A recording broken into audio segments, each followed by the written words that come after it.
আল্লাহ আদমকে শিক্ষা দিয়েছেন সবকিছুর নাম, তার এই এলেম তাকে অহংকারী করে নাই।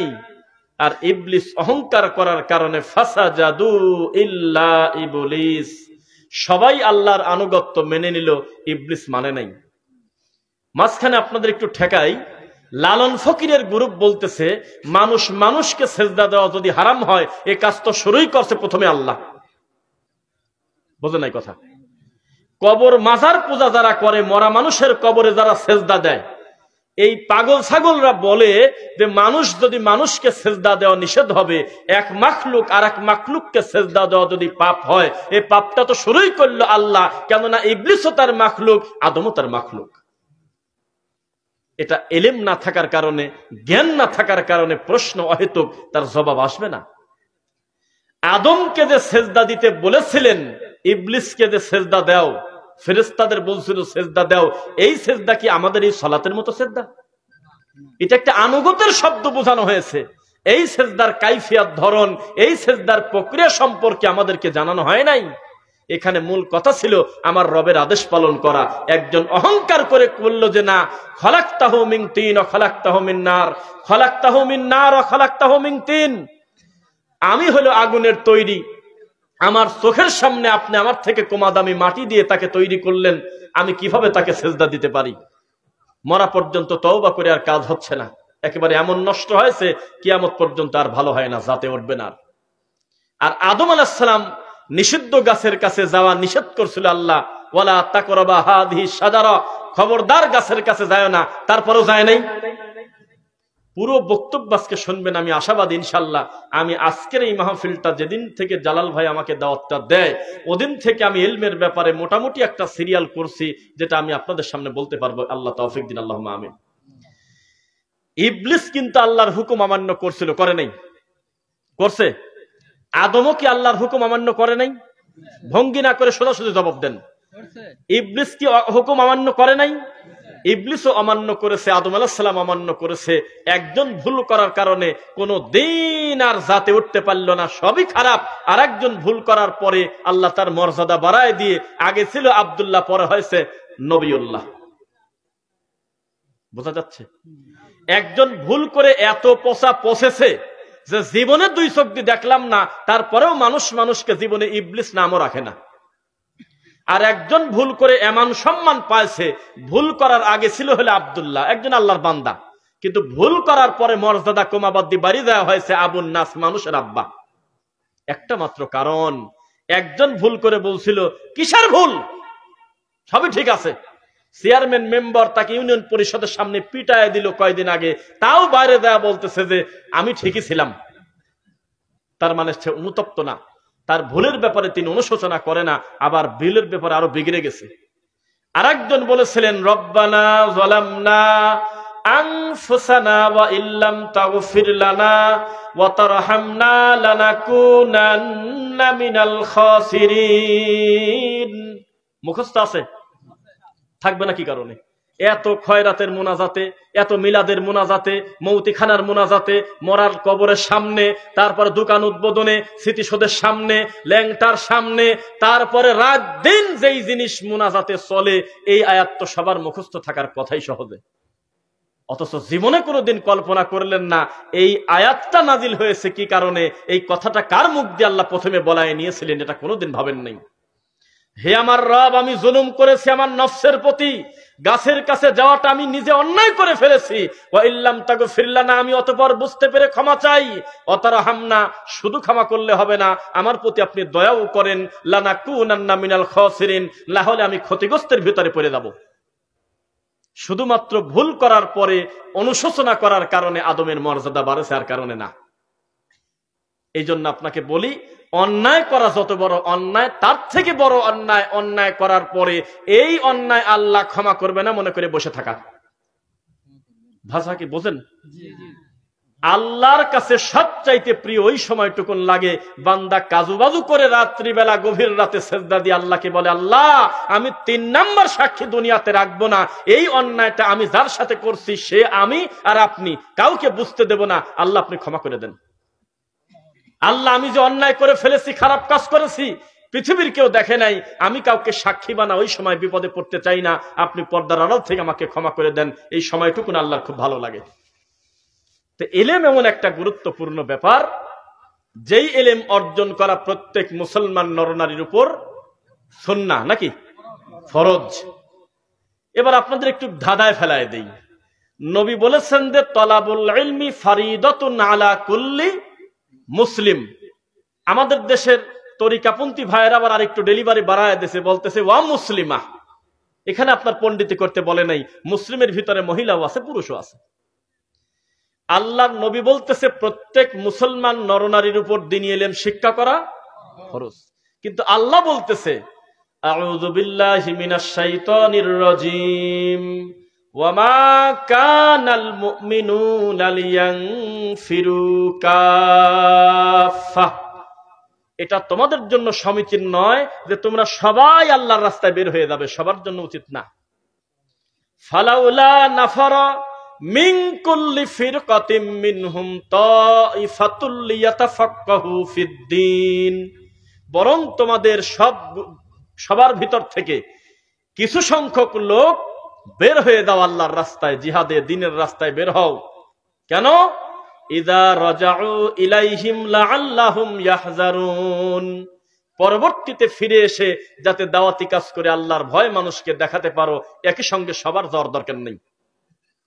তো কোরআনের আয়াতের অনুবাদে আমাদের মনে হচ্ছে আল্লাহ বলতেছে তোমাদের নির্দিষ্ট কিছু মানুষ ইলম অর্জন করো, জিহাদ বের হও।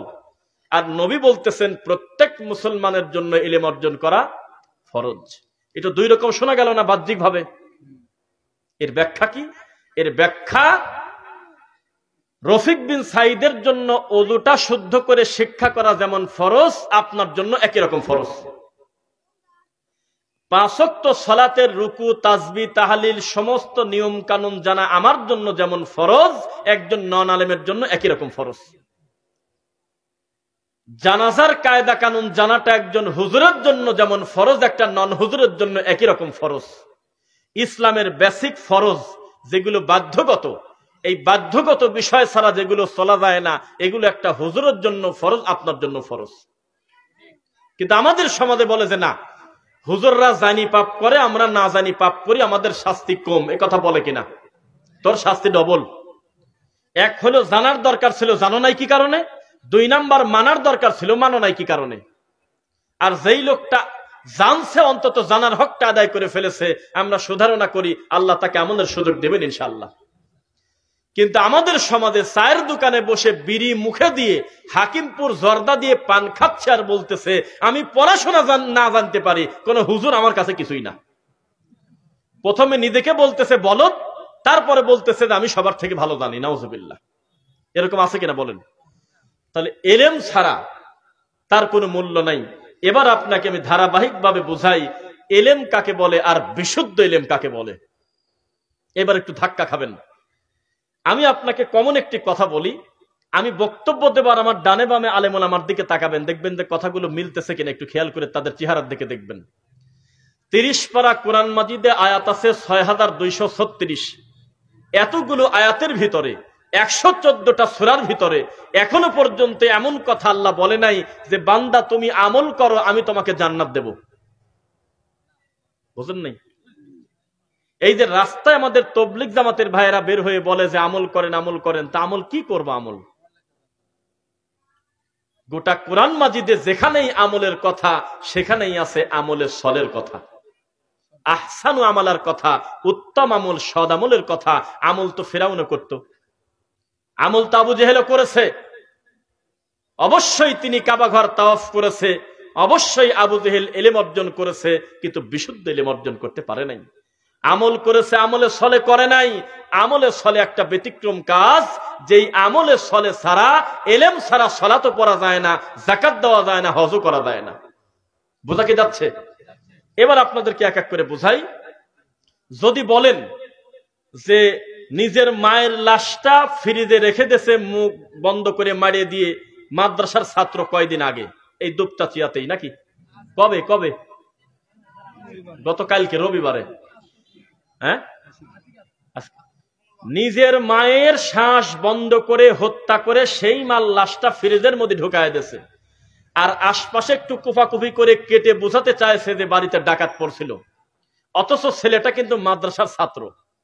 তো এখন আমাকে আপনারা প্রশ্ন করতে পারেন যে এলেম অর্জন করলে যদি মানুষ সহি কাজ হয়, এলেম অর্জন করাটাই যদি জরুরি হয়, তাহলে ছেলে তো মাদ্রাসার ছাত্র, মাকে মারল কেন? এখানেই তো আপনার সাথে আমার দ্বিমত। এলেম অর্জন করতে হবে বিশুদ্ধ এলেম, যেই এলেমটা আল্লাহর ওহির এলেম, যেই এলেমটা আল্লাহর ভয় শেখায়, নইলে এমনি এলেমের কোনো মর্যাদা নাই, দাম নাই। এমনি এলেম বেদাতি হুজুরদের কাছে আছে, 30 বছর ধরে তারা কোরআন হাদিস পড়েছে, বুখারী খতম দিয়ে জিলাপি খায়, এখন গরু খায়, কিন্তু এখন পর্যন্ত বুখারী অনুযায়ী 2 রাকাত নামাজ পড়ার মতো ভাগ্য তাদের নাই। তারা হলো নিয়ামুল কোরআনের মতো করে পড়ে, তারা বেহেশতি জেওয়ারের মতো করে তাবিজ লিখে খায়, তারা হলো শকুনের মতো মরা বাড়ি মরা খায়, এখনো কোরআনের আয়াত কাটি প্যাকেট করে বাচ্চা মানুষের গলায় ঝুলায় দেয়, আর কয় দিয়ে 1020 টাকা দাও, যার কোনো সাইন্টিফিক ব্যাখ্যাও হয় না যে একটা মানুষের গলায় কিছু ঝুলাই দিলে তার ভিতরে কাজ হচ্ছে। নাউজুবিল্লাহ। তার মানে এলেম অর্জন করেছে, কিন্তু আল্লাহর ওহির সাথে সম্পর্ক না থাকার কারণে, আল্লাহর ভয় না থাকার কারণে ওয়াজে উঠলেই খালি আব্দুল কাদের জিলানীর বাপের বড়ই খর গল্প কয়। তার কপালে এইটা হয় না যে আমি অন্তত যতটুকু পারি সূরা ফাতিহার অনুবাদটা করে চলে যাই, না, তা কয় না। খালি কানে হাত দিয়ে কাঁদে, আর পীরের গল্প, দাদার গল্প, কুত্তার গল্প, ব্যাঙের গল্প, বেগুনের গল্প, কি যে কয় আল্লাহ জানে, খালি পাবলিক কয় হ ঠিক। এই হলো অবস্থা। তো এই ছেলেটা মাদ্রাসায় পড়ে নাই, আমি তা বলি নাই। এই ছেলেটা তার মাকে মারে নাই, আমি সেটা বলি নাই। তবে ছেলের ভিতরে এলেম ছিল, কিন্তু আল্লাহর ভয় ছিল না। বোঝা কি যাচ্ছে? আমরা কিন্তু আল্লাহকে দেখতে পারি না, পারি কি? ইমাম আবু হানিফা দেখছে 100 বার, নাকি বলেন? দেখে নাই? একটা মানুষ মানুষকে এভাবে পূজা করে, এইরকম একটা সম্মানী লোকের নামে এতবার মিথ্যা কথা বলা যায়? যেখানে নবী সাল্লাল্লাহু আলাইহি ওয়াসাল্লাম বলেছেন, আল্লাহ নিজের ব্যাপারে নিজে বলেছেন, লা তুদরিকুল আবসার ওয়া হুয়া ইউদরিকুল আবসার। আমি আল্লাহকে দেখা যায় না, আমি লোকচক্ষুর আড়ালে। জান্নাতে গিয়ে আমরা আল্লাহকে দেখব, হিসাবটা ভিন্ন, কিন্তু দুনিয়ার চামড়ার চোখ দিয়ে আল্লাহকে দেখা যায়? তো তা যদি দেখা না যায়, তাহলে উল্টা একটা চিন্তা করেন, আমি যেহেতু দেখতেছি না, তাহলে আমার সমস্ত কর্মকাণ্ড আমার আল্লাহ দেখতেছে, এটা ঠিক আছে? এইটা যদি চিন্তা করে নিজের মার শ্বাস বন্ধ করে মারিয়ে দেওয়া তো দূরের কথা, উফ শব্দ পর্যন্ত মায়ের সাথে বলা যায়? আমি আপনাকে সিরিয়ালে এক এক করে জাহিলিয়াত সম্পর্কে বলবো, আপনি শুধু নোট করবেন। বর্তমানে তাবলিগ জামাতের 2টা গ্রুপ মারামারি করতেছে, মিথ্যা না সত্য? 2 গ্রুপের কাছেই এলেম নাই, এ কথা আপনি বলেন না। এমন এলেম যে বলতেছে ওই লোক যদি আমাদের বর্ডারে ঢোকে বা আমাদের এদিকে আসে, আমরা সরকারকে পতন করে দেব। কেমন জ্ঞান আপনি চিন্তা করেন? এমন জ্ঞান, এই কঠিন ঠান্ডা শীতের ভিতরে আপনি ইশারা করলে কাজের লোক রেডি, গরম পানি চাইলে গরম পানি, বিশাল ধনী লোক, কার্পেট করা, পুরা বাড়িতে অটো এসি সেট করা, ঠান্ডার সময় গরম, গরমের সময় ঠান্ডা।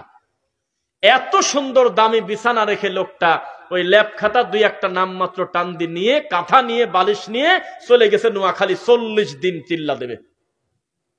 যেখানে ইশারা করলে 3টা কাজের লোক রেডি, সেই লোকটা নিজের রান্না নিজে করতেছে, টুপলা টানি বেড়াচ্ছে। এটা কি কষ্ট না? এত ত্যাগ স্বীকার করলো বেচারা, রান্না করে খাচ্ছে, কনকনে শীতের ভিতরে, মসজিদে কার্পেট পর্যন্ত নাই, নিচ থেকে ঠান্ডা উঠে লোকটার পিঠে কষ্ট হয়, অথচ লোকটা 100 কোটি টাকার মানুষ, কিন্তু তবলিগ জামাতে গেছে নাই এরকম। এত ত্যাগ স্বীকার করছে, তাহলে কি পরিমাণ তার জ্ঞান!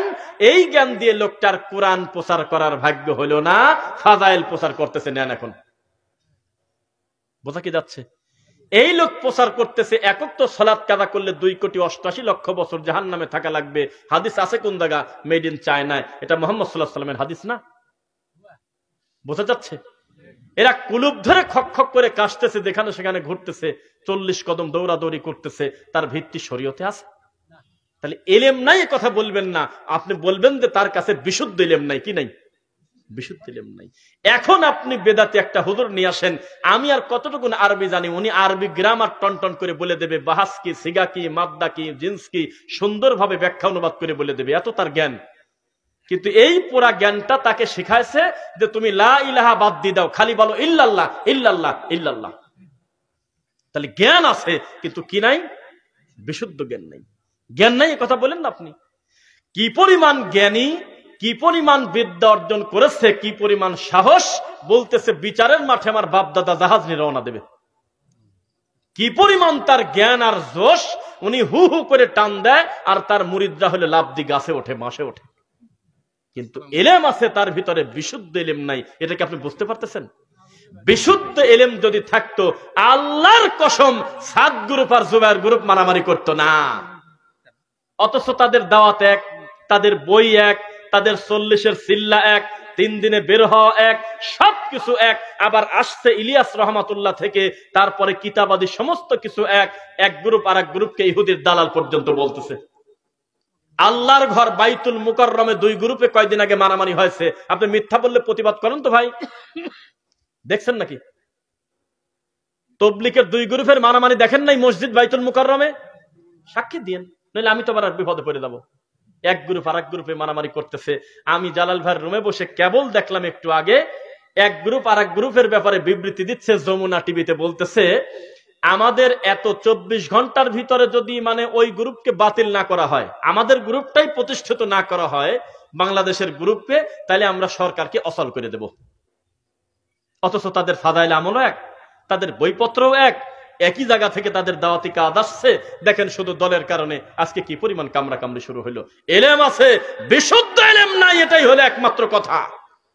বিশুদ্ধ এলেম থাকলে কোনোদিন এভাবে মারামারি করা যায় না। যায় কি? আমাদের এই দেশে বলেন তো, বাংলাদেশের সবচাইতে বড় ঈদগাহ মাঠ কোনটা? কেউ কয় দিনাজপুর, কেউ কয় রাজশাহী। শোলাকিয়া, কিশোরগঞ্জের শোলাকিয়া ঈদগাহ বাংলাদেশের সবচাইতে বড় ঈদগাহ। মিথ্যা না সত্য? এলেম যদি থাকতো, বিশুদ্ধ এলেম যদি থাকতো, ওই ঈদগার মাঠে ফরিদউদ্দিন মাসুদ কোনোদিন নামাজ পড়াতে পারতো না। যেই লোকটা প্রকাশ্যে আলেম ওলামার ফাঁসি চাইছে গণজাগরণ মঞ্চে যায়, এমন একটা লোককে দিয়ে বাংলাদেশের শ্রেষ্ঠ ঈদগাতে নামাজ পড়ানো হয়, এটা কি এলেম আছে না বিশুদ্ধ এলেম আছে? বলেন। এলেম আছে, বিশুদ্ধ এলেম নাই।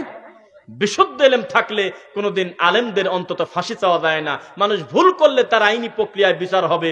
উনি কি একটা টুপিওয়ালা দাড়িওয়ালা মানুষ, সেই লোকটা পাবলিকের সামনে গিয়ে বলবে যে আমি আলেমদের ফাঁসি চাইতে এসে আমার জীবনের একটা ভালো কাজে আমি আসলাম, নাউজুবিল্লাহ। যদিও চরমনার পীর তাকে ভালোবাসে, নাম দেশে উনি নাকি বিরাট আল্লাহর ওলি, বিশাল আল্লাহর ওলি, উনার বিয়েই হয়তো উনি কথা বলে দিচ্ছে। এই হলো অবস্থা। আপনি মনে করবেন যত অবক্ষয় সামাজিক হচ্ছে টুপিওয়ালার দ্বারা, দাড়িওয়ালার দ্বারা, ইসলাম প্রিয় মানুষদের দ্বারা, এলেম না থাকার কারণে নয়, বিশুদ্ধ এলেম না থাকার কারণে। এলেম অর্জন করেছে, কি করছে? বেহেশতি জীবনটা প্রায় মুখস্থ করে ফেলছে, তাবিদের কিতাব প্রায় শেষ করে ফেলছে, সারাটা জীবন ফিকা পড়ছে, সারাটা জীবন পড়ছে হইল শুধু ওই ফিকা। শেষ পর্যন্ত সে বলতেছে আমিন জোরে বললে ইহুদির দালাল হয়। তাহলে এলেম আছে কি নাই? বিশুদ্ধ এলেম নাই। বিশুদ্ধ এলেম শুধু রবের পক্ষ থেকে আসে। কথা বোঝা যাচ্ছে? এবার তাকান আমার দিকে। আল্লাহর এই মাটির উপরে মাখলুক হিসেবে সবচেয়ে দামি মানুষের নাম হলো মুহাম্মাদুর রাসূলুল্লাহ। তাকে দেখে আল্লাহ বলতেছে ফাআলাম আন্নাহু লা ইলাহা ইল্লাল্লাহ। হে নবী, আপনি আগে এই এলেম অর্জন করেন, আল্লাহ ছাড়া কোনো সত্য ইলাহ নাই। কি নাই? কেউ যদি বলে যে আল্লাহ ছাড়া মাবুদ নাই, এ কথা পূর্ণ অর্থ পায় না। বলতে হয় যে আল্লাহ ছাড়া কোনো হক ইলাহ নাই। ইলাহ আছে বহু। যেই লোকটা মরা পীরের কবরের পাশে টয়লেটের পানি খায় আর বলে এই কারণে আমার গলা ভালো থাকে, ওয়াজ করলে গলা বসে না, তাহলে আপনি কি জবাব দিবেন এখন বলেন? তাহলে সে তার মাবুদকে মানল। বোঝা যাচ্ছে? যেই লোক প্রকাশ্যে মানুষের সামনে বলতেছে যে আমাদেরকে আহলে হাদিসদেরকে ব্যঙ্গ করার জন্য বলতেছে, কোরআন এবং হাদিসে বলে আকীদা শব্দই খুঁজে পাচ্ছে না সে। বোঝা যাচ্ছে? সে রকেটে চড়বে এটা খুঁজে পায়, ডোনাল্ড ট্রাম্পের কথা নাকি হাদিসে আছে এটা খুঁজে পাইছে, রানী এলিজাবেথ নাকি আল্লাহর নবীর বংশধর এটা খুঁজে পাইছে, 90 সালে সে কোথায় যেন ডেলিভারি হয়ে গেছে খেলতে, যত নোংরামি সব খুঁজে পাইছে। কিন্তু আকীদা শব্দ, যেটার উপর ভিত্তি করে বান্দার ভালো মন্দ বিচার হবে, যেটার বিশ্বাসের উপরে বান্দার ইবাদত কবুল হবে, যেটার জন্যই পৃথিবীতে এত এত প্রক্রিয়া, এত জিহাদ, এই আকীদা শব্দ এখনো পর্যন্ত আপনার হুজুর খুঁজেই পায়নি। সেই হুজুরকে আপনার এই গ্রামে আনার জন্য 1 লক্ষ টাকা নিয়ে তার কাছে যাওয়া হয়েছে। উনি বলছেন নগদ দিতে হবে। আল্লাহর কসমে এই মাঠে এখনো ওয়াজ শুনতেছে। আমি তার নাম বলবো না, এখানেই আছে আমার ভাই। বলছে ঠিক আছে 1 লাখ টাকাই আপনাকে দিয়ে দেবো, ডেট কবে দিবেন? বলছে না এখনো সিদ্ধান্ত নেব না, আগামী 6 মাস পরে বলবো কবে দেওয়া যায়। জাতির ক্যান্সার না এটা? ল্যাংটা জাতি না? এই জাতির তাকদিরে এই হুজুর জুটবে না তো জুটবে কি? নাউজুবিল্লাহ পড়েন। আহলুল হাদিসদের বন্ধু রব্বুল আলামিন, আহলুল হাদিসদের বন্ধু মুহাম্মদুর রাসূলুল্লাহ সাল্লাল্লাহু আলাইহি ওয়াসাল্লাম, আহলুল হাদিসদের বন্ধু পৃথিবীতে হয় না। সমস্ত কাফের মুশরিক মুসলমানদের বিরুদ্ধে এক। হিন্দু আর ইহুদি ধর্মের পার্থক্য আসমান আর জমিনের পার্থক্য যেমন তেমন। খ্রিস্টান আর বৌদ্ধ ধর্মের পার্থক্য আসমান আর জমিনের পার্থক্য যেমন তেমন। কিন্তু মুসলমানের বিরুদ্ধে যখন কথা ওঠে তখন সব মুসলিম রাতারাতি এক। সমস্ত কাফের মিল্লাতা ওয়াহিদা, সমস্ত কাফের নাম ভিন্ন হতে পারে কিন্তু মুসলমানের বিরুদ্ধে তারা সবাই শত্রু, ঠিক কিনা? ঠিক তেমনি সমস্ত বেদাতি আহলুল হাদিসদের শত্রু, সমস্ত বেদাতি সুন্নাহর শত্রু। কেবল এক পীর আর এক পীরকে কাফের বলতেছে, কিন্তু আহলে হাদিসদের মসজিদ ভাঙার সময় সব বেদাতি রাতারাতি এক হয়ে যায়। আমরা আশ্চর্য হয়ে যাই, এক পীর আর এক পীরকে বলতেছে ও হলো খ্রিস্টান, কিন্তু আহলে হাদিসদের একটা ছেলেকে যখন পিটানো লাগবে তখন সবাই চলে এসে লক্ষ্মীপুরের একটা ছেলেকে জোরে আমিন বলার কারণে বুকের হাড় ভেঙে দিয়েছে। দেখছেন আপনারা? সম্ভবত আহলুল হাদিস আন্দোলন বাংলাদেশ এটার পক্ষ থেকে তার চিকিৎসার দায়ভার ব্যবস্থা করছিল কিছুদিন আগে। দেখছেন আপনারা? অপরাধ কি? ছেলেটা জোরে আমিন বলল কেন? সবাই যখন আসতে বলে তুমি জোরে বলার কে, এটা তো ফিতনা হচ্ছে। বলেন নাউজুবিল্লাহ। এলেম রয়েছে, বিশুদ্ধ এলেম নাই। আমি পুরো বক্তব্য শুধু এইভাবে সিরিয়াল করতে যাব, আপনি শুধু আমার দিকে তাকাবেন। আউযু বিল্লাহি মিনাশ শাইতানির রাজিম। হাল ইয়াস্তাবিল্লাযীনা ইয়ালামুনা ওয়াল্লাযীনা লা ইয়ালামুন। আল্লাহ বলেছেন জানা আর অজানা কোনদিন এক দাড়ি পাল্লায় ওজন করা যায় না। কুল হাল ইয়াস্তাবিল আ'মা ওয়াল বাসীর। চক্ষুষ্মান লোক আর অন্ধ মানুষ যেমন, জানা মানুষ আর অজানা মানুষ তেমন, দিন বোঝা মানুষ আর দিনহারা মানুষ তেমন। কুল হাল ইয়াস্তাবিল আহইয়া ওয়াল আমওয়াত। তাজা মানুষ আর মরা মানুষের পার্থক্য যেমন, এলেম আছে এরকম লোক আর এলেম নাই এরকম লোক এইরকম। কুল হাল ইয়াস্তাবিজ যুলুমাতু ওয়ান নূর। অন্ধকার আর আলোর পার্থক্য যেমন, অন্ধকার আর আলোর পার্থক্য যেমন, একটা দিনই এলেমওয়ালা আর দিনহারা মানুষের পার্থক্য তেমন। বোঝা যাচ্ছে আপনাদের?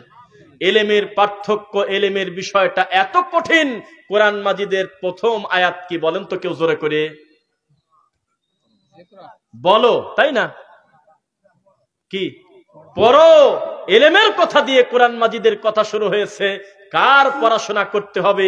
আরে বাপরে বাপ, শিক্ষা প্রতিষ্ঠানের দিকে তাকালে এই মাথা দেখা যায় ওই মাথা দেখা যায় না। 10,000 বাচ্চা পড়ে, প্রায় 500 টিচার আছে, তাদের ঘন্টার পর ঘন্টা নাচ শেখানোর জন্য টাইম আছে, গান শেখানোর জন্য সাংস্কৃতিক ক্লাস আছে, বাদ্যযন্ত্র শেখানোর জন্য আলাদা টিচার আছে, চারুকলা শেখানোর জন্য মাস্টার আছে, দেহ শিক্ষা করার জন্য মাস্টার আছে, শারীরিক শিক্ষা, সবকিছু টাইম তারা পাইলো, 1 ঘন্টা কোরআন শেখানোর মতো টাইম তাদের হাতে নাই। এই এলেমের কথা আল্লাহ বলছে। এটা একটা এলেম, তবে এটা বিশুদ্ধ এলেম নয়। বিশাল একটা প্রতিষ্ঠান, বিশাল একটা বিশ্ববিদ্যালয়, বড় করে লেখা আছে এসো এলেমের জন্য, বের হও সেবার জন্য। থাকে কিনা? কথা বোঝেন না? শিক্ষার জন্য এসো, সেবার জন্য বেরিয়ে যাও। আমি তো বলি শিখবে কি আর সেবাই করবে কি? শিখলো সারা জীবন হলো সুদের অঙ্ক। কিয়ামত পর্যন্ত কোন মুসলমানের বাচ্চা এই সুদের অঙ্ক শিখে তার ইমানের ক্ষতি ছাড়া উপকার কি হবে বলেন? কি লাভ হবে বলেন আপনি?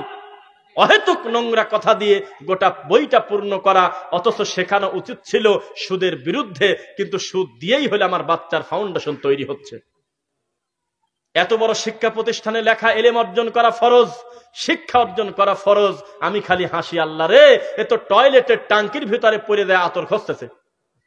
সারাটা জীবন নাস্তিক্যবাদী শিক্ষা, সারাটা জীবন কোরআন সুন্নাহর বাইরের পড়াশোনা, কিন্তু লিখে রাখছে শিক্ষা অর্জন করা ফরজ। এর থেকে মিথ্যাচার পৃথিবীতে হতে পারে না। শিক্ষা অর্জন করা ফরজের কথা কোথাও লেখা নাই, আছে হলে ওহির শিক্ষা অর্জন করা ফরজ, যেই শিক্ষার সাথে আল্লাহর ওহির সম্পর্ক। আপনি কাকে কি বলতেছেন? রাত দিন কষ্ট করে একটা ছেলে নাচ শিখতেছে, এটা কি শিক্ষা না? সারাটা দিন কষ্ট করে একটা গান শিখতেছে, একটা হারমোনিয়াম নিয়ে প্রায় 20,000 টাকা খরচ করে মাস্টারকে দিয়ে, এটা কি শিক্ষা না? তো এই শিক্ষাকে কি আপনি ওহির শিক্ষা বলবেন? ওই শিক্ষা ছাড়া মানুষের কল্যাণ হবে না, যেই শিক্ষা বান্দাকে ওহির শিক্ষা দেয় না, আল্লাহর ভয় দেয় না। বোঝা কি যাচ্ছে আপনাদের? গোটা দেশটা ডুবে আছে বিদআত এবং শিরকে, যার কারণে মানুষ আর বিশুদ্ধ ইলম পায় না।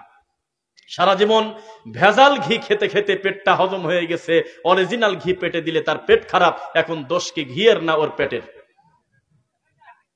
পেটের দোষ হলো কিভাবে? ঘির দোষ, কিন্তু এই ঘিটার দোষ না। পেটটা তো গ্লাস, এই গিলাসে মধু ঢুকানো যায়, এই গিলাসে বিশুদ্ধ পানিও দেওয়া যায়।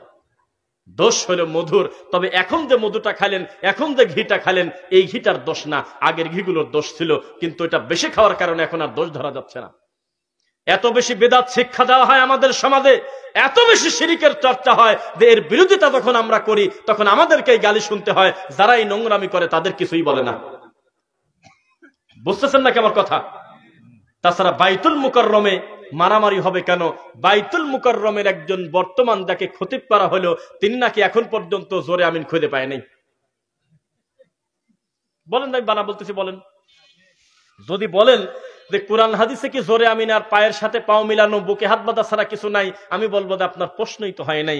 আপনি মরা পর্যন্ত যদি আস্তে আমিন বলেন আর আমি যদি বলি জোরে পড়লে না নামাজ হইল না, তাহলে আমি একটা বেয়াদব। এমন কথা কোরআন হাদিসে কোথাও লেখা নাই যে আমিন জোরে না বললে নামাজ হবে না। আমার প্রশ্ন এক জায়গা, যে ভাই জোরে বলতেছে আমি তাকে ইহুদির দালাল বললাম কোন হিসাবে? আমার সাথে আপনার আমলের হয়তো মিল নাই, এ কারণে আমি আপনাকে গালি কেন দিতে গেলাম? এটাও তো একটা তরিকা। তো 40 বছর বুখারী পড়ে আল্লাহর বাইতুল মুকাররমের মতো এত বড় একটা দায়িত্বশীলের জায়গায় বসে তিনি বলতেছে সৌদি আরবে যাও হলো রিয়াল কামাই করার জন্য, আসো আমিন নিয়ে বলছে। দেখছেন নাকি আপনারা? কেউ প্রবাসীদের নিয়ে ব্যঙ্গ করছে, প্রবাসীরা প্রতিবাদও করছে, কেউ কেউ দেখলাম। এর থেকে লজ্জার কি হতে পারে? শোলাকিয়া মসজিদে দায়িত্বশীল ভালো মানুষের জায়গা হয় নাই। এত বড় জায়গায় দায়িত্বশীল সে আলেমদের বিরুদ্ধে, নবীর ওয়ারিসদের বিরুদ্ধে নোংরামি করে, এর থেকে লজ্জার কি? সবাই আমার দিকে তাকান। আবু হুরায়রা রাদিয়াল্লাহু আনহু মদিনার বাজারের পাশ দিয়ে যেতে চিৎকার দিয়ে বললেন, কে কোথায় আসো শোনো, তাড়াতাড়ি মসজিদে নববীতে চলে যাও, যায় দেখো মুহাম্মদ সাল্লাল্লাহু আলাইহি ওয়াসাল্লাম সম্পদ বন্টন করতেছে। কি বন্টন করে? সম্পদ বন্টন। এই কথা শুনেই সবাই দৌড়তেছে, নবী কি জানি বন্টন করতেছে, আমরা যা নিয়ে আসি। কিন্তু আবু হুরায়রা এই কথা বলার পরে ওই জায়গায় বসে আছে, সহিহ বুখারীর হাদিস। পরে ওরা ব্যাকে চলে আসছে, ওরা এসে বলতেছে, আবু হুরায়রা তুমি পাঠালে আমাদেরকে, নবী নাকি কিছু বন্টন করতেছে, আমরা কিছু নিয়ে আসবো, তো যাতে এমন ভাবসাব কিছু বুঝলাম না। কি দেখলে? কয় দেখলাম কেউ সালাতের কথা বলতেছে, কেউ সিয়াম পালনের বিষয়ে আলোচনা করতেছে, এক একজন এক এক বিষয় শিখতেছে, কথা বলতেছে, স্বাভাবিক অন্যান্য দিন যা তাই। তখন আবু হুরায়রা রাদিয়াল্লাহু আনহু বললেন, তোমরা বুঝতে পারো নাই এর থেকে বড় সম্পদ কি হতে পারে? এই নবী মারা যাবে, তবে তার কোন সম্পদের ওয়ারিশ করে যাবে না, তিনি ইলমের ওয়ারিশ করে যাবে। ইন্নাল উলামা ওয়ারাসাতুল আম্বিয়া, ইলম ওয়ালারাই হবে নবীর ওয়ারিশ, কিন্তু কোন দিন নবীর সম্পদের ওয়ারিশ হওয়া যায় না। সেই হিসেবে আপনাদেরকে বলি, বলেন তো মসজিদ কার ঘর আর মাদ্রাসা কার ঘর? হ্যাঁ, এই নবীর বললেন কে? মাদ্রাসা নবীর ঘর বলে আমাদের যে কথাটা সমাজে আছে, এই কথাটা মিথ্যা। দুনিয়াতে নবীর ঘর বলে কোনো কথা নাই। যেই পথে বুড়ি কাটা দিত বলে কথাটা পুরাটা তার প্রতি অপবাদ দেওয়া। মাদ্রাসা মসজিদ দুটাই আল্লাহরই ঘর। কিসের ঘর? দুটাই আল্লাহরই ঘর। এই জমিনে আমার নবী কোনো সম্পদের আর বাঁশখুঁটির ওয়ারিশ করে দেয় নাই, তিনি রেখে গেছে আল্লাহর ওহীর ওয়ারিশ করে। এই ওয়ারিশের আমানত খেয়ানত করলে তাকে বিপদে পড়তে হবে। মুহাম্মদুর রাসূলুল্লাহ সাল্লাল্লাহু আলাইহি ওয়াসাল্লাম বলেছেন, শোনো ও পৃথিবীর মানুষ, আমি মুহাম্মদ সাল্লাল্লাহু আলাইহি ওয়াসাল্লাম দুনিয়াতে এসেছি কিভাবে জানো? কুরআন মাজিদের আয়াত আপনাকে একটু শোনায় দেই। আউযু বিল্লাহি মিনাশ শাইতানির রাজিম। ওয়াল্লাহু আখরাজাকুম মিন বুতুনি উম্মাহাতিকুম লা তা'লামুনা শাইআ। আল্লাহ ওইভাবে মায়ের পেট থেকে বের করে যখন তুমি কোনো জ্ঞানই রাখতে না। ইল্লা আব্দুল কাদের জিলানীর 18 পারা। কি বলেন? তাছাড়া তো আমি আর যুক্তি খুঁজে পাচ্ছি না। যেখানে কোরআন মাজিদে লেখা আল্লাহু আখরাজাকুম মানে বের করছে আল্লাহ, মিন বুতুনি উম্মাহাতিকুম, মায়ের পেট থেকে তোমাদেরকে, লা তা'লামুনা শাইআ, যখন তোমাদের কোনো জ্ঞান ছিল না, কিছু জানতে না। ওয়া জা'আলা লাকুমুস সামআ ওয়াল আবসারা ওয়াল আফইদা, পরে তোমাদের কান শুনেছে, পরে তোমাদের অন্তর বুঝেছে, পরে তোমাদের চোখ দেখেছে, তবে আগে তোমরা কিছুই জানতে না। কোরআনে লেখা আছে তোমাদেরকে বের করেছি যখন তোমরা কিছু জানতে না। কথা কি বিশ্বাস করেন আপনারা? কিন্তু আমাদের দেশের পীর ফকিররা বলতেছে যে আব্দুল কাদের জিলানী মার পেট থেকে 18 পারা ডেলিভারি নিয়ে চলে আসে। এটা কি নোংরামি না তার নামে? এই কথা কি আমাদের সমাজে আছে কিনা বলেন? আস্তাগফিরুল্লাহ পড়েন না কেন? তার মানে হুজুরের কাছে এলেম আছে, বিশুদ্ধ এলেম নাই।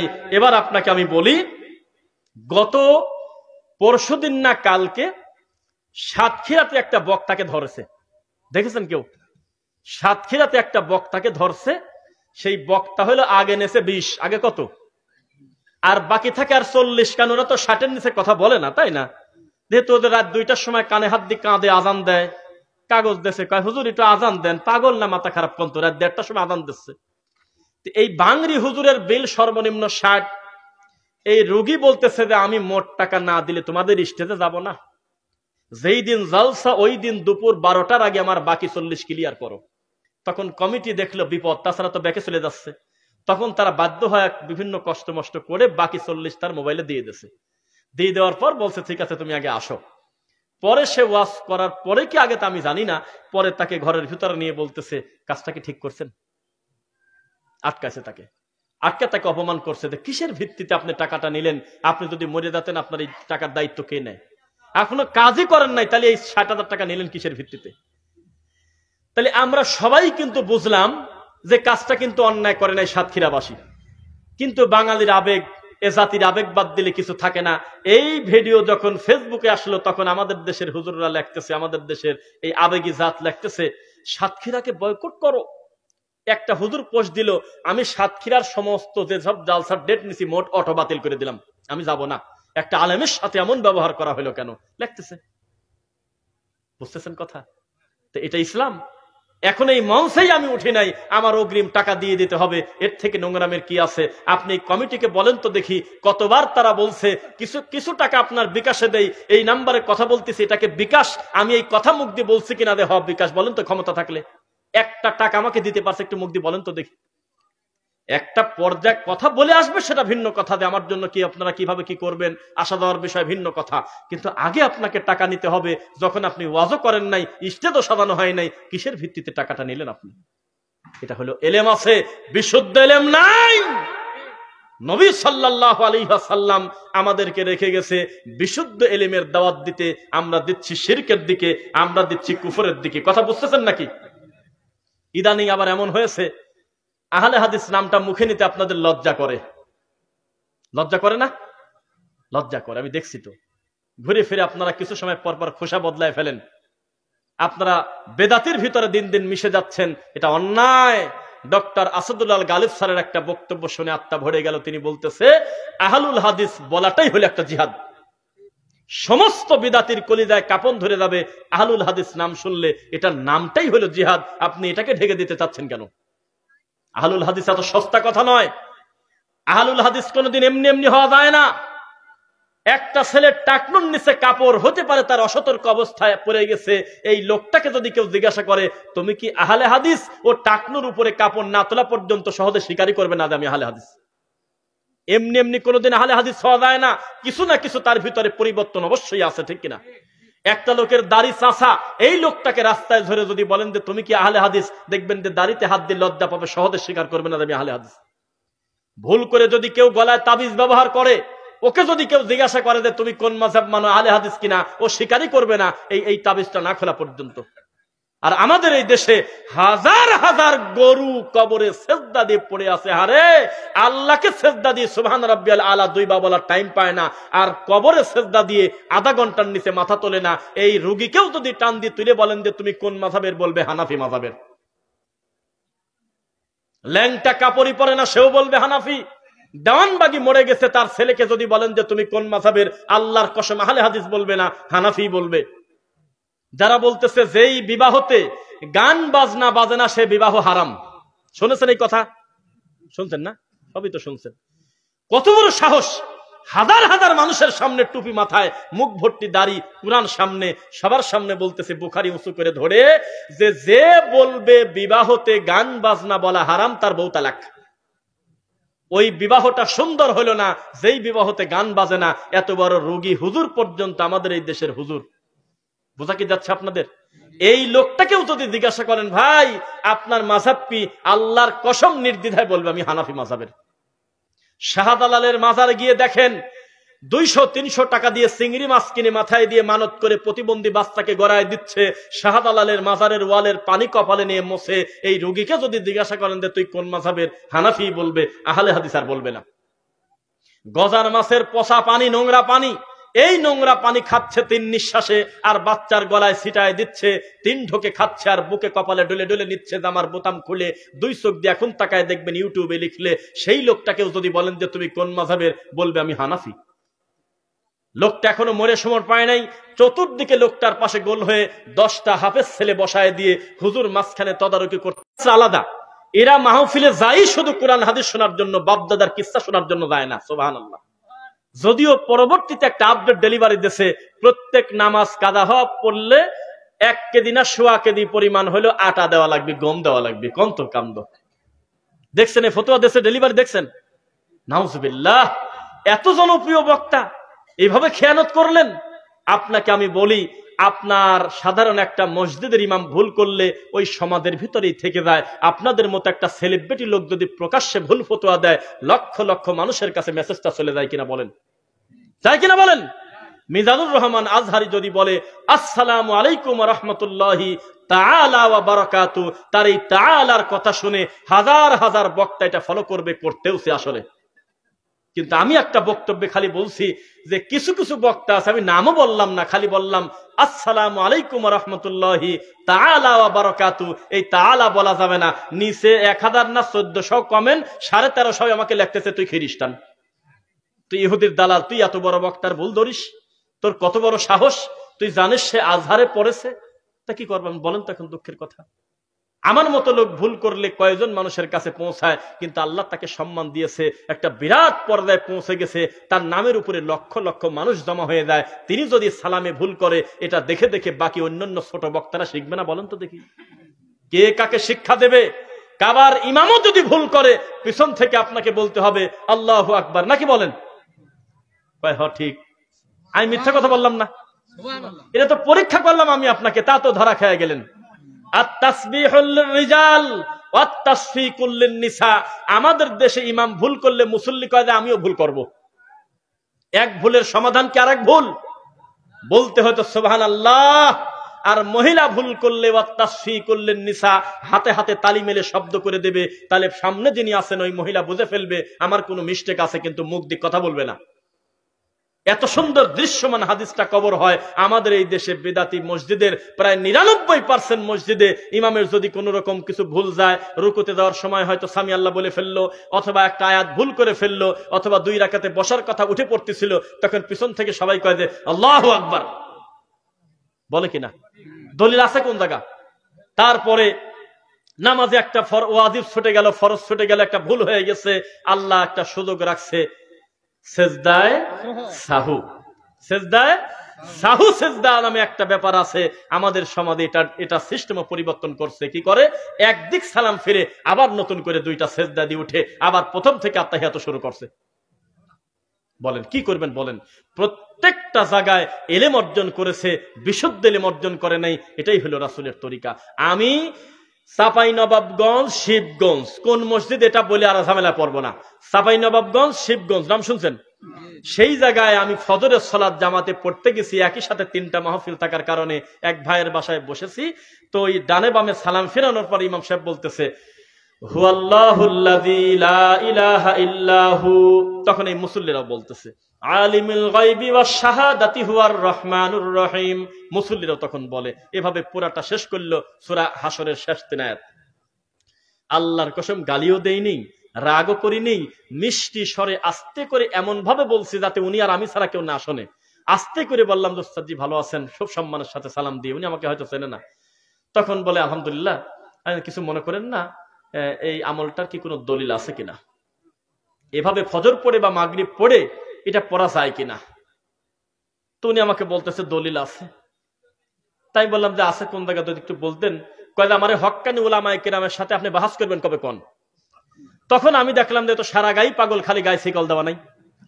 আমি বললাম যে আমলটা যে আপনি আলেম মানুষ করতেছেন, এতগুলো মানুষ আমলটা করে, অথচ কোরআনের আয়াত, তাহলে আমলটা আছে কোন জায়গা। কয় যে কবে বাহাস করবেন বলেন, আপনাকে আমি চিনছি, আপনি হলো ওয়াহাবি। এই হলো বেদাতি। এলেম অর্জন করছে, বিশুদ্ধ এলেম অর্জন করে নাই। তাই আমাদের একজন মুরব্বী বলছিল বেদাতির সবকিছু উল্টা, খালি জুতা পায় দেয় সোজা করি, সবই উল্টা। কোনো না কোনো ভাবে রাসূলের সুন্নাহর ব্যঙ্গ করতেই হবে। এই জন্য আমরা আশ্চর্য হই না, যত বড় হুজুর তত বড় সুন্নাহ ব্যঙ্গকারী। কেউ যদি কাঁদে আর বলে হারে কি করলো, আমি বললাম চুপ থাকো, আশ্চর্যের কিছু নাই। এই কারণেই তো সে বেদাতি, তার কোনো না কোনো অবস্থান নবীর সুন্নাহর বিরুদ্ধে থাকবেই থাকবে। বোঝা যাচ্ছে? নবী সাল্লাল্লাহু আলাইহি ওয়াসাল্লাম বলেছেন তোমরা উঠবে, পা থাকবে ল্যাংটা, তোমরা উঠবে শরীর থাকবে ল্যাংটা, তোমরা উঠবে পরনে কোনো কাপড় থাকবে না। যেভাবে ডেলিভারি হয়েছিলে ওইভাবে বিচারের মাঠে আমি আল্লাহ তোমাদেরকে তুলবো। প্রথম কাপড় পাবে ইব্রাহিম আলাইহিস সালাম। হে আল্লাহর নবী, পরিস্থিতি তখন কেমন হবে? নবী বলবেন আমি দেখবো একদল আমার বাম পাশ দিয়ে টান দিনে জাহান্নামে চলে যাচ্ছে, বিশাল লম্বা একটা গ্রুপ। আমি বলবো মানহা ওলা, এরা কারা? এরা তো আমার উম্মত, আমি তো দুই চোখ দিয়ে টাকা দেখতেছি। তখন বলা হবে এরা আপনার উম্মতের কথা অস্বীকার করবো না, তবে আপনি মরার পরে লিমান বাদদালা দিনই, আপনার দিনটা পরিবর্তন করেছে। আপনি রেখে আসছিলেন হলো দরুদ ও মিলাদ মানাদেছে, আপনি রেখে আসছিলেন আল্লাহুম্মা গফিরলাহু ওয়া সাব্বিতহু। এরা মরা মাটি দিয়ে সবাই মিলে হু হু করে কাঁদতেছে। হ্যাঁ নবী, আপনি বলেছিলেন বিসমিল্লাহ বলে মাটি দেওয়ার কথা, ওরা মিনহা খলাকনাকুম বলে মাটি দেয়। হ্যাঁ নবী, আপনি কবরে খেজুরের ডাল গাড়ছিলেন কি কারণে? এই কারণে আপনার কাছে ওহী আসছিল, এটা হলো খাস। পরবর্তীতে জীবনে আর কোনোদিন আপনি করেন নাই। এটা কি কারণে আযাব হচ্ছে সেটা পর্যন্ত জিবরাইল আপনাকে জানাইছিল। ওরা কিয়ামত পর্যন্ত আপনার সুন্নাহর ব্যঙ্গ করে ওরা মরলেই কবরে খেজুরের ডাল গাড়ছে। চারপাশে সার্কুল পরে কত মরা মানুষকে নিয়ে ঠাট্টা ব্যঙ্গ করে দিন পরিবর্তন করেছে। আরবিতে বলা হয় বিদা, দিনকে পরিবর্তন করেছে, বিদাত করেছে, নব উদ্ভাবিত কাজ করেছে। সেজন্য এখন কি করা যায়? নবী বললেন সুহকান সুহকান লিমান গায়্যারা বাদি, এই মুহূর্তে আমার সামনে তোমরা দূর হও, দূর হও। দিনের ব্যাপারে কোনো আপোষ নাই। কেননা আমি নবী মুহাম্মদ সাল্লাল্লাহু আলাইহি ওয়াসাল্লাম নিজেও জীবনে কোনোদিন বাম হাত দিয়ে পানি খেতে পারি নাই। আমার কাছে ওহী এসে বলা হলো ডান হাত দিয়ে খাবেন। আমি তোমাদেরকে বলেছি এমন না যে আমি আমল করি নাই, আমি নিজেও আল্লাহর আইনের কাছে বাধা। আমি নিজে কোনোদিন বাম হাত দিয়ে পানি খাই নাই, আমি ডান হাত দিয়ে খাইছি। আমাকে বলা হয়েছিল টয়লেটে ঢুকবেন বাম পা দিয়ে, আমি কোনোদিন ডান পা দিয়ে ঢুকি নাই, আমি নিজেও শরীয়তের কাছে বাধা। আমাকে বলা হয়েছিল নিজের বাড়িতে নিজে ঢুকবেন তবুও সালাম দিয়ে ঢুকবেন, আমি এটাই করেছি জীবনভর। আমি শরীয়তের বাইরের কেউ না। যেহেতু দিনের ব্যাপারে কথা আসছে আমি তাদেরকে ছাড় দেব না, তাড়াতাড়ি জাহান্নামে নিয়ে চলে যাও। নাউজুবিল্লাহ পড়েন। বেদাতি খালি কাঁদে, কয় যে হে নবী, আমার যদি পাখা থাকতো, ডানা থাকতো, পাখি হতাম, আমি ওইরে মদিনা চলে যেতাম। কারণ বাংলাদেশে মক্কার কোনো দাম নাই, মদিনার খুব দাম। সত্যি কথা, হাসেন কেন? আমাদের এই বাঙালির কাছে, অধিকাংশ বাঙালির কাছে মদিনার খুব দাম, কিন্তু মক্কার কোনো দামই নেই। একসাথে উমরা করতে গেলাম, 10 দিন আল্লাহর কাবা ঘরে সেজদা দিলাম, 9 দিন, একটা হাদিও কাঁদে না। একজন উমরাকারী হু হু করে কাঁদলো না যে আল্লাহ রে, কেবল যে হাতটা বাঁধলাম, একটা সেজদা সমান 1 লক্ষ সেজদার নাকি। সুবহানাল্লাহ। হে আল্লাহ, কোন জায়গায় সেজদা দিচ্ছি? ইন্না আউওয়ালা বাইতি উদিআ লিন-নাস লাল্লাযী বিবাক্কাতা মুবারাকা, সর্বপ্রথম আল্লাহর মনোনীত ঘর হলো কাবা ঘর। একজনও কাঁদে না। যেই মুআল্লিম, বগুড়ারই মুআল্লিম, বগুড়ার মুআল্লিম, বগুড়া হলো গাবতলী নামে জায়গা আছে, সেখানকার মুআল্লিম বলতেছে এই হাজী সাহেবগণ বা উমরা কারিগণ, আগামীকালকে সকাল 8টার ভিতরে সবাই রেডি থাকবেন, আমরা কিন্তু রওজা মুবারকের দিক যাবো। ওরা তোমার মদিনা কয় না, রওজা মুবারকের দিক যাবো, এরকম কথা বলে ফেলছে। যেই এই কথা বলছে, যে যার মতো সবাই রুমে গেল। আমরা পাশের রুম থেকে শুনি যে মনে হয় কেউ মরে গেছে, বিকট চিৎকার। পরে রুম খুলে দেয়া দেখি 2 জন মুরব্বী প্রায় না বাসা। কাঁদো কে? কয় যে কখন আমার সোনার নবীর রওজা মুবারকে যাবো, কাঁদতেছে খালি, হু হু করে কাঁদে। আমি বললাম যে কিছু মনে করবেন না, ব্যথার পর ব্যথা দেই যাতে লজ্জা হয়। কেউ যদি এই নিয়ত করে বাড়ি থেকে যে আমি আমার নবীর কবর জিয়ারত করতে যাব, তার এটা যাওয়া বৈধ হবে না। 1 বাইতুল্লাহ, 2 মসজিদে নববী, 3 বাইতুল মুকাদ্দাস। পৃথিবীতে এই 3টা মসজিদ ছাড়া বাড়ি থেকে নিয়ত করে বের হয় নেকির আশা করে যাওয়া জায়েজ নেই। কিন্তু পৃথিবীর এমন খারাপ লোক দুনিয়াতে আছে আমার জানা নাই, কঠিন লোক, যে মসজিদে নববীতে গিয়ে নবীর কবরে সালাম না দিয়ে চলে আসে, এমন লোক খারাপ লোক আছে দুনিয়ায়? ওটা আবেগের ব্যাপার, আমরা অবশ্যই যাব, কিন্তু নিয়তটা থাকতে হবে মসজিদে নববীতে যাচ্ছে, নবীর রওজা মুবারকে যাচ্ছে, কথা বলা উচিত না। বলার পর থেকে লাস্ট 6 দিন বাংলাদেশ বিমানবন্দরে নামার আগ পর্যন্ত আমাদের সাথে আর কেউ কথাই বলে নাই মুখ দিয়ে। আমরা হলো নবীর দুশমন, আমরা হলো অলির দুশমনে কি বললাম মুখ দিয়ে? নবীর রওজা মুবারকে যাওয়া যাবে না এটা বলে আমরা বলছি বলে। কে কাকে বোঝাবে? এই মুআল্লিমকে আমরা তখন বললাম, আপনার সাথে আমরা এসেছি একটা বিশেষ কারণে, নইলে আমরা আমাদের মতোই আসতাম। আপনি এই যে কাজটা করলেন, এই যে বিদাত পন্থায় এতগুলো মানুষকে আপনি উমরা করাচ্ছেন, প্রত্যেকটা লোকের গুনাহগার আপনাকে হতে হবে। আল্লাহর কসম করে বলতেছি, উনি বিমানবন্দরে শাহজালালে এসে হাউমাউ করে আমাদেরকে কান্না করে বলছে যে আমার অন্যায় হয়ে গেছে, আমি নিজের বিবেকের সাথে অন্যায় করেছি, আমি পলিসি সঠিকটা, কিন্তু যাদেরকে নিয়ে আসছি তাদেরকে হুজুররা বেদাতিতা শিখায় দিয়েছে। এই জন্য আমি ব্যবসায়ী পলিসির কারণে হয়তো বিরোধিতা করি নাই, তবে আমি জানি আপনার কথাটা ঠিকই ছিল। তার মানে এলেম আছে, বিশুদ্ধ এলেম নাই, সঠিকটা মানুষের ভিতরে বলে না, যদি বলে দেয় তখন মানুষ তো তার থেকে দূরে চলে যাবে। এটাই হলো আমাদের সমাজের নীতি। কথা কি বোঝা যাচ্ছে? মুহাম্মদুর রাসূলুল্লাহ সাল্লাল্লাহু আলাইহি ওয়াসাল্লাম সুন্নাহর কথা বলেছেন। ডক্টর মসলুদ্দিন স্যার একটা কথা বলে মাঝে মধ্যে, যে জায়গা কোনোদিন ফাঁকা পড়ে থাকে না, আপনি সুন্নাত দিয়ে না ভরতে পারলে বেদাত আসি ভরে যাবে। বোঝা কি যাচ্ছে? দাওয়াতি কাজ করতে হবে। মিশে যাচ্ছেন কেন? কোনোদিন তেল জলে মিশবে না। আহলুল হাদিসের বাচ্চা জীবনে শিরকের সাথে আপোষ করবে না, বিদাতের সাথে আপোষ করবে না, তার তাওহীদকে কোনোদিন শিরকের সাথে মিশতে দেবে না ইনশাআল্লাহ। পরিস্থিতি যত জটিল হোক, লা তাযালু তাইফাতুম মিন উম্মতি যাহিরিনা আলাল হক, পরিস্থিতি যত হোক, যতই খারাপ হোক না কেন, আমার উম্মতের একদল সর্বদা হকের উপরে থাকবেই থাকবে। লা ইয়াদুররুহুম মান খাযালাহুম হাত্তা ইয়াতি আমরুল্লাহুম কাযালিক, একদিন 2 দিন না, আল্লাহর কাছে যাওয়া পর্যন্ত এই দল হকের উপরেই থাকবে, কেউ তাদের কোনো ক্ষতি করতে পারবে না ইনশাআল্লাহ। কই সে দল, কই সে আসহাবুল হাদিস, কই সে আহলুল হাদিস? জীবনে কাউকে কোনো ভয় করবে না, কোরআন সুন্নাহর কথা তারা বলেই যাবে ইনশাআল্লাহ। বেদাতপন্থী, বেদাতি মানুষকে শিক্ষা দিচ্ছে টাকনুর উপরে কাপড় পরার কথা। আহলুল হাদিসরা যত বলে, তারা কি এত বলে? কঠিন ভাবে সব জুমার নামাজে যদি বলতো, শোনো, মা আসফালা মিনাল কাবাইনি মিনাল ইজারি ফাফিন্নার, কোন পুরুষ যদি টাকনু ঢেকে কাপড় পরে এ কারণে তাকে জাহান্নামে যেতে হবে, মানুষের বোঝ আসতো। এই হাদিসগুলি তো পড়ে নাই, এজন্য মসজিদে ঢুকতেছে, টাকনোটা গুছায় ফেলে কাপড়টা, আবার বারান্দায় এসে আবার নামাজ দিচ্ছে। মিথ্যা নাকি সত্য? কি কার কথা শুনবে? সমাজের বিবাহতে ইসলাম নাই, সমাজে চাকরি বাকরিতে ইসলাম নাই, প্রত্যেকটা জায়গায় সামাজিক জাহিলিয়াত একেবারে পূর্ণ হয়ে আছে। আল্লাহ ক্ষমা করুন, আল্লাহুম্মা আমিন। রাসূল সাল্লাল্লাহু আলাইহি ওয়াসাল্লাম বলেছেন, আল্লাহর ওহীর শিক্ষা অর্জন করো। দেখেন, লুকমান নবী কি নবী না, এই ব্যাপারে বিতর্ক। কেউ বলেছেন নবী, কেউ বলেছেন আও আবদান সালিহান, তবে বেশিরভাগ লোক বলেছে উনি নবী না, তবে আল্লাহর একজন প্রিয় পাত্র। সেজন্য কোরআন মাজিদে আল্লাহ তার নামে একটা সূরাই দিয়ে দিয়েছে, 21 নম্বর সূরা। সেই লুকমান আলাইহিস সালাম সর্বপ্রথম তার বেটা, তার কলিজার টুকরা সন্তানকে তাকে দাওয়াত দিচ্ছে, শুরুই করতেছে, খবরদার আমার আল্লাহর সাথে শিরিক করো না, লা তুশরিক বিল্লাহ, খবরদার আল্লাহর সাথে শিরিক করো না। আর আমাদের দেশে শিক্ষা দেওয়া হচ্ছে 3, 2, 5, 7, 9, 4, 2, 3, 4-5টা অক্ষর এক জায়গা করে তাবিজের ভিতরে লিখে বলতেছে 1020 টাকা দেন। মিথ্যা না সত্য বলেন? তাবিজ লিখে দিচ্ছে, বাচ্চা কাঁদতেছে, হুজুরের কাছে গিয়ে বলতেছে, হুজুর বাচ্চা তো বিকট কাঁদে। কয় কাঁদবে না, আবার একটা তাবিজ দুয়াও তো নাই গলায়, তাও কাঁদে। হুজুর বলতো, বুঝছি, তালি বাড়ি বন্ধ করা লাগবে। এক কেঁদে প্যারাক কিনে নিয়ে এসে 5000 টাকা বিল নিয়ে 4 পাশে সূরা মুজাম্মিল পড়তেছে।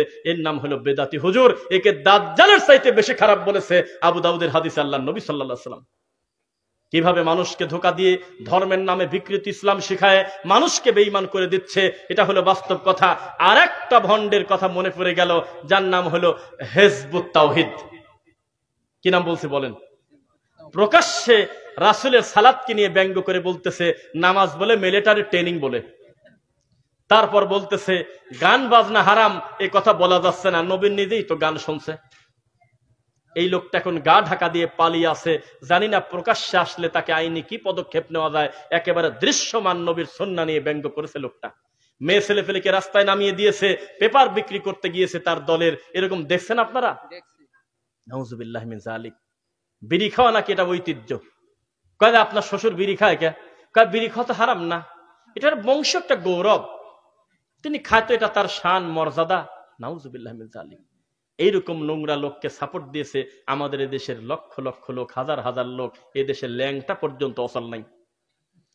তারপর উত্তরবঙ্গের শেষের দিকে কাদিয়ানীদের সম্মেলন হওয়ার মতো সাহস করে কত বড় আসপর্দা, যাদের মৌলিকেই বলে দিচ্ছে যে তারা কাফের, যারা আমার নবীর ব্যাপারে প্রশ্ন তোলে, এগুলি বললেও লজ্জা করে, ভিতরটা ছিঁড়ে যায়। এ কত বড় সাহস, বলতেছে আপনার কি আনা খাতামুন নাবিয়্যিন লা নাবিয়্যা বাদি, এই পর্যন্ত শেষ না, ওরা করছে ইল্লা আইয়াশা আল্লাহ, নবীর পরে নবী নাই, ইল্লা আইয়াশা আল্লাহ, তবে যদি আল্লাহ চায় তো গোলাম মোহাম্মদ কাদিয়ানী হতে পারে। এত বড় খারাপ লোক তারা হলো ইস্তেমা করছে, শুনছেন এর আগে দেখছেন?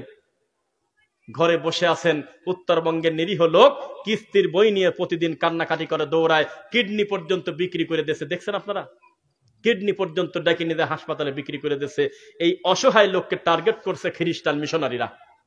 এলেম কাকে বলে শুনে রাখেন আজকে। খ্রিস্টান মিশনারি আছেন আমাদের দেশে, এই খ্রিস্টান মিশনারিরা টার্গেট করছে নিরীহ গরিব মানুষের হাতের ভিতরে 20,000 টাকা দিয়ে বলে, তুমি এখন বলো ঈসা হলো আল্লাহর ছেলে, ঈসার মা মরিয়ম হলো আল্লাহর বউ। এই বইটা পড়ো, বইটার খামে এত সুন্দর করে আরবিতে লেখা, আত-তরিকু ইলাল জান্নাতি বিনুরিল কোরআন, কোরআনের আলোয় জান্নাতে যাওয়ার পথ, নামটা কত সুন্দর, অথচ খ্রিস্টানের বই। এভাবে নিরীহ মানুষকে অমুসলিম করতেছে 1,000 টাকা, 10,000 টাকা, 20,000 টাকা, 50,000 টাকার বিনিময়ে। লোকজন বলতেছে আমি গরিব মানুষ, আমার কিস্তি পরিশোধ করে দেন, আমি অত কিছু বুঝি না, আমি আপনাদের সাথে আসি। হাজার হাজার মুসলমান তাদেরকে খ্রিস্টান করে দেওয়া হচ্ছে। দাওয়াতি কাজ করবেন কবে? ঘুমিয়ে আছেন, বসে আছেন কেন? আমি আপনাকে একটু আগে উদাহরণ দিয়েছি, একজন বিদআতপন্থী লোক, তখনও তার হাতে কোরআন নাই, হাদিস নাই, বুখারি নাই। এই লোকটা এই কনকনে শীতের ভিতরে কষ্ট করে 200-500 কিলোমিটার চলে গেছে, নিজের বাপের টাকা খরচ করে রান্না করে খাচ্ছে, জমিদারের ছেলে, অথচ সে এই লোকটার হাতে এখনো কোরআন ওঠার তৌফিক হয় নাই। ফাদাইল আমল প্রতিষ্ঠা করার জন্য যদি লোকটা এত কষ্ট করে, আর আপনি কোরআন হাদিস প্রচার করার জন্য কষ্ট করবেন না? করবেন কিনা বলেন? লিল্লাহি তাকবীর। লোকজন ওঠে না কে? ব্যাপারটা কি? রাত তো মেলা বাজে গেছে। এই শ্রোতাই কি এরকম নাকি? শ্রোতাগুলি এরকম? আলহামদুলিল্লাহ সুম্মা আলহামদুলিল্লাহ। মানুষজন, আমরা তো বক্তব্যে মাঝে মধ্যে বলি, আহলুল হাদিস আলেমদের বক্তব্য শোনা এত সস্তা কথা না। না রসকস আছে, না হু হু করে কাঁদে, না আপনার সুর দিয়ে পাখি উড়ে গেল রে, কয় যে বক্তা দেল ভরা দিয়ে গেছে, ওয়াজ শুনে বাড়িতে যাচ্ছে, কি কয়েছে কথা জানি না, কিন্তু মন ভরে গেছে। শেখ আব্দুর রাজ্জাক বিন ইউসুফ হাফিজাহুল্লাহর বক্তব্য যখন 1 ঘন্টা পার হয়ে গেছে, তখন মহিলা প্যান্ডেল থেকে মহিলারা বলতেছে, ওয়াজ করবি কোন সময়, খালি গল্পই তো করে। মিথ্যা বলছি আমি? মানে আমাদের এই ওয়াজকে আমাদের দেশের লোকজন ওয়াজ মনে করে না। মহিলা বক্তার ওয়াজ ইউটিউবে লেখেন, পাবেন, লেখেন, কি মিষ্টি গলায় কাঁদতেছে, মুখটা বের করে হাজার হাজার শ্রোতার সামনে তারা মহিলা মানুষ ওয়াজ করতেছে। আমাদের এই দেশে কি অসম্ভব বলেন? কি অসম্ভব? তাই তো আমরা বলি, জওহরলাল নেহরুর নাম শুনছেন? ও গতবার বলছি, অনেকদিন বলা নাই ঘটনাটা। জওহরলাল নেহরু হলো ইন্ডিয়ার একটা লোক, একজন বড় একজন পলিটিশিয়ান। তিনি এই মুসলমানদেরকে বলছিল, পশ্চিমবঙ্গের বা অন্যান্য জায়গায় মুসলিমদেরকে, যে আচ্ছা তোমরা আমাকে ভোট দাও না কেন? তোমরা আমাকে তো পর মনে করো কেন? তোমরা আর আমরা তো একই। তোমরা দর্গা, আমরা দুর্গা, আমরা মা, তোমরা বাপ। আমরা মরার পরে একটা আকৃতি দিয়ে পূজা করি, তোমরা মরার পর মাটির নিচে গাড়ি পূজা করেই তো। আমরা দুর্গার সামনে নারকেল পেয়ারা দেই, 3 মাস পর পর নারকেল ফাটাই আর জিলাপি খুশি গার মধ্যে। দুধ খাক বা না খাক, একটা লাইন করে দিচ্ছে, দুধ ডেলিভারি হয়ে চলে যাচ্ছে। আর তোমরা কি করো? আজমিরে যায় ব্যাগের উপরে নোংরামি করে হাজার হাজার মন চাল ছাড়িয়ে দিচ্ছ, ডাল ছাড়িয়ে দিচ্ছ, রসুন ছাড়িয়ে দিচ্ছ, ওগুলো খাচ্ছে। আমরা হলো ওই কি বলে, ফইয়ের উপরে, মায়ের উপরে 10 হাত বানায় বিভিন্ন কাপড় দিয়ে সুসজ্জিত করি। তোমরাও তো আজমিরে চাদর চড়াচ্ছ, মৌলিক পার্থক্য তো নাই, একই তো। আমরা খালি নাম আলাদা, হিন্দু আর মুসলিম। তো কথা আপনি ফেলায় দেন, লোকটার কথা মান্য করেন তো দেখি। আসলেই তো তাই। এখান থেকে আপনি চট্টগ্রাম চলে যান, অন্তত প্রায় 3000-এর উপরে বাপ পার করা লাগবে। কত বাপ খেতাশা আছে, বদনাশা আছে, শিকল বাবা, ডব বাবা, জন্ডিস পাগল আমি দেখছি। জন্ডিস বাপ কি? জন্ডিস কি কামে? সবসময় হলুদ কাপড় পরে থাকতো জন্য জন্ডিস বাবা। এই যে পাশেই কোথায় জানে ঘোড়াশা আছে, ঘোড়াশা, ঘোড়া, রংপুরে ভাই বলছে, রংপুরে আছে ঘোড়াশা, ঘোড়াশা। এই জাতির কপালে হেদায়েত আসবে কিভাবে? ওই যে একটা আলেমের কথা ভালো লাগলো, ওই যে দেখাচ্ছে ফুটেজটা, খেয়াল করবেন। আচ্ছা এটা কোন জায়গা? ওই যে বায়েজিদ বোস্তামি না কোথায় জানো, ওই যে খাচ্ছে গজার মাছের এই নোংরা পানি চুমুক দিয়ে দিয়ে খাচ্ছে, সিলেটে না চট্টগ্রাম, ভুল আছে, হ্যাঁ ঠিকই, কচ্ছপের বারে কি জানো জায়গার নাম কি ভাই?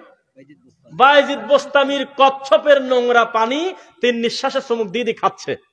তো ওই দৃশ্য দেখে ওই একজন হুজুর মানুষের কথা ভালো লাগলো, একজন শিক্ষিত লোক, আমাদের ভাইজান বুঝবে ভালো, বলতেছে যে এটা যদি একটা মাইক্রোবায়োলজি একজন ডাক্তার দেখে, এটা যদি ফরেনসিক ল্যাবে পাঠানো যায় এই নোংরা পানি আর তার খাওয়ার দৃশ্যটা, আর এটা যদি পৃথিবীর সামনে ফোকাস করা যায়, একটা নবমুসলিম নতুন করে আমাদের ইসলামে যাওয়ার আগ দিয়ে বলবে আমি আবার দুর্গার সামনে 3 মাস পর নারকেল ফাটাবো। এটা কোন ধরনের ধর্ম? একটা মরা মানুষও না, তাজা মানুষও না, কোন আকৃতিও নাই, এটা কচ্ছপ হাঁটে বেড়াচ্ছে, কচ্ছপের নিচের এই পচা টয়লেটের নোংরা পানি চুমুক দিয়ে খাচ্ছে কল্যাণের আশায়। এটা কিভাবে ধর্ম হতে পারে? আপনি যদি খ্রিস্টানদের দাওয়াত দেন, চলে আসো, ডক্টর জাকির নায়েকের প্রোগ্রাম হলে কিন্তু মিটিং করা লাগে না, তোমরা কোথায় লক্ষ লক্ষ টাকা দিয়ে টিকিট কিনেও যদি যাওয়া লাগে, আপনার আগে খ্রিস্টানরা কিন্তু সিরিয়াল ধরবে না, যাবে না? তো মনে করেন যে বাংলাদেশে, আমাদের এই দেশে যত খ্রিস্টান আছে, হিন্দু আছে বা অন্য ধর্মের লোক, তারা মনে করলো আমাদের একটা 1000 লোকের একটা কাফেলা, আমরা চরমনার দরবারে যাবো, আমরা একটু দেখে যদি ভালো লাগে বা বস্তুস পাই, তাহলে আমরা মোটামুটি একটা পর্দায় আনবো। ওখানে যা দেখে যে পীর ইল্লাল্লাহ ইল্লাল্লাহ কি জানি কয়, আর লোকজন বাঁশ ধরে লাভ দেয়, মুরব্বীরা গলা ধরে পরে যায়, কামড় দেয়, চমি খায়, জামা খুলে ফেলে, পর্দা টানি ছিঁড়ে ফেলে। এই দৃশ্য দেখে ওই 1000 লোক আবার ব্যাকে চলে যাবে আর বলবে এর থেকে তো নারকেল ফাটানোই ভালো। এ কি ধর্ম? ডাকতেছে আল্লাহর কিন্তু ওঠে বাঁশে, এটা কোন হিসাব? তাহলে এটা কি ইসলাম? তার মানে ইলম আছে, বিশুদ্ধ ইলম নাই, এটাকেই তারা ইসলাম মনে করে নিয়েছে। তাই তো আমি বলি, একটা খেটে খাওয়া মাঠের একটা লোক জীবনে নামাজ পড়ে না, তার কাছে আগে চলে গেছে তাবলীগ, তার কাছে মনে হবে এটাই ইসলাম। তার কাছে আগে চলে গেছে চরমোনাই, ওই লোকটা ওইভাবেই নামাজ পড়া শুরু করলো, মনে করলো এটাই মনে হয় ইসলাম। তার কাছে আগে চলে গেছে আহলুল হাদিস, তখন লোকটা বিশুদ্ধ ইলম পাবে, ঠিক কিনা বলেন? এই জন্য কে আগে যাবে এই চিন্তা করবেন, আপনারা পারবেন ইনশাল্লাহ। কি কার কথা শোনে, কে কার কথা শোনে? আমি তো বলি অনিল, হারুন কিসিন্দার, ভাদাইমা, আরো সব কি সব নাম ছিল। আরে হাসেন কেন? আমি তো জন্মের পর থেকেই তো আল্লাহর দিন পাই নাই, বোঝা যাচ্ছে কিনা? ছাত্র সময় আমরাও অডিও ক্যাসেটে বিভিন্ন জুকার ঘরে কৌতুক দেখতাম ভাদাইমা আর লোকের, তারা কিন্তু মরে নাই, অনেকে বেঁচেও আছে। ওই যে কুষ্টিয়ার একটা আছে হলো, আরে কি জানো নাম মনে নাই, একটা মুজিবরের কৌতুক আমরা দেখতাম ছোটবেলায়। এখন এইসব লোক মরে নাই, কিন্তু তাদের আর ভাত নাই, কারণ তারা জানে টুপি মাথায় দিয়ে একটা হুজুর মানুষ দাড়ি নিয়ে 30 বছর কোরআন হাদিস পড়ে জালসার মঞ্চে বসে হিন্দি গান নকল করে বিভিন্ন লোকের বিড়ি খাওয়ার স্টাইল দেখায়, যেভাবে মুখ ভেংসি করে খিক করে কেলায়, এইরকম আনন্দ আমরা দিতে পারবো না। এটা হুজুরদের দখলে চলে গেছে এই কমেডি। এখন ইউটিউবে বসে আমার সামনে খালি একটু লেখেন কমেডি হুজুর, তারপর লেখেন যে জালসায় ড্যান্স, হুজুরদের নাচ, হুজুরের হিন্দি গান, এই কয়েকটা কথা লিখে দেখেন, শত শত আলেম ওলামা রাত দিন হিন্দি গান নকল করে করে বাংলা মানুষের সামনে বলে, আর পাবলিক কয় যে মন ভরা দিয়ে গেছে। তখন আমি তাকে বললাম, এই বোতলে আছে টিউবওয়েলের পানি, আর এই পাশে আর এক বোতলে আছে গাভীর সেনা, দুইটার ভিতরেই যদি আমরা সিরা ভিজাই, ভিজবে না, তাই না? ভিজবে না? না, গাভীর সেনায় সিরা ভেজে ভিজবে। ভেজাটা আসল কথা না, কি দিয়ে ভেজালাম সেটা আসল কথা। কোন দরবারে গিয়ে কান্না আসলো, কোথায় গেলে মন নরম হয়, তোমাকে মন নরম করতে বলা হয় নাই, তোমাকে বলা হয়েছে কোরআন এবং হাদিস অনুযায়ী চলে আল্লাহর নৈকট্য অর্জন করার। খবরদার, ভুল পথে যাওয়া যাবে না। আউযু বিল্লাহি মিনাশ শাইতানির রাজিম। কুল, হে নবী আপনি বলে দেন, হাদিহি সাবিলি আদউ ইলাল্লাহ, এটাই হলো একমাত্র সেই পথ, আনা ওয়া মানিত্তাবাআনি, আমি এবং আমার অনুসারীরা সেই পথে ডাকি, জাগ্রত জ্ঞান সহকারে, আলা বাসীরাতিন। কে কার কথা শুনবে? রাসূল সাল্লাল্লাহু আলাইহি ওয়াসাল্লামের নীতির বাইরে চললে তার হাউজে কাউসারের পানি নসিব হবে? বলেন ভাই, হবে কি? বেদাতি খালি কাঁদে। মদিনা নিয়ে যে আমাদের দেশে কত গজল তার শেষ নাই। ও মদিনার পাখিরে, ও মদিনার বুলবুলি, ও মদিনার পাখি, আমার দিল চাই আমি উড়ে চলে যাব মদিনাতে, আমার যদি পাখা থাকতো দৌড় দিতাম। কি পাগল নাকি? কি কয় এগুলি? এখানে বসে দরুদ পড়ো, মান সাল্লাল্লাহু আলাইহি ওয়াহিদাতান সাল্লাল্লাহু আলাইহি আশার। পৃথিবীর যেখানে তুমি দরুদ পড়ো আমার নবীর প্রতি, একবার দরুদ পড়লে 10টা রহমত তোমাকে দেওয়া হবে, 10টা গুনাহ ক্ষমা করা হবে, অতীতের 10টা পাপ ক্ষমা হবে। এত সুন্দর সুযোগ থাকতে কয় পাখি থাকলে উড়ে যেতাম মক্কায় নাকি, কয় না না মদিনায় যেতাম। অথচ এক সেজদার সমান 1 লক্ষ সেজদা মক্কা, আর মসজিদে নববীতে কত কত, কে শোনে কার কথা? এই যে মানুষের ভিতরে একটা চিন্তা, মানুষ এখনো পর্যন্ত কোরআন হাদিসের কোনো দাম নাই, ডাইরেক্ট প্রকাশ্যে ঘোষণা দিয়ে বলতেছে আমাদের আকাবিররা কথা বলার পরে, আমাদের বড় হুজুররা কথা বলার পরে আমাদের আর কোনো দলিল লাগবে না। বুঝছেন নাকি কথা? আর দলিল লাগবে না, বড় হুজুর যেহেতু বলে ফেলছে আমাদের আর কোনো দলিল লাগবে না। বলেন নাউযুবিল্লাহ। এবার আপনাদের একটা কথা বলি, এই স্টেজে বক্তা শ্রোতা সবাই মিলে সবচাইতে বেশি দূরের লোক আজকে কিরা আছেন? সবচাইতে বেশি দূরে বাড়ি কার এখন? আমার না, কথাই তো বোঝে না। মানে আমি মাহফিল করে যাবো হলো প্রায় 222 কিলো, মানে পরবর্তী মাহফিলের হিসাব বললাম। আর আপনি যাবেন সর্বোচ্চ 500 মিটার, 200 মিটার, 1 কিলো, কারোর বাড়ি আবার একেবারেই মাদ্রাসার কাছাকাছি, ঠিক কিনা?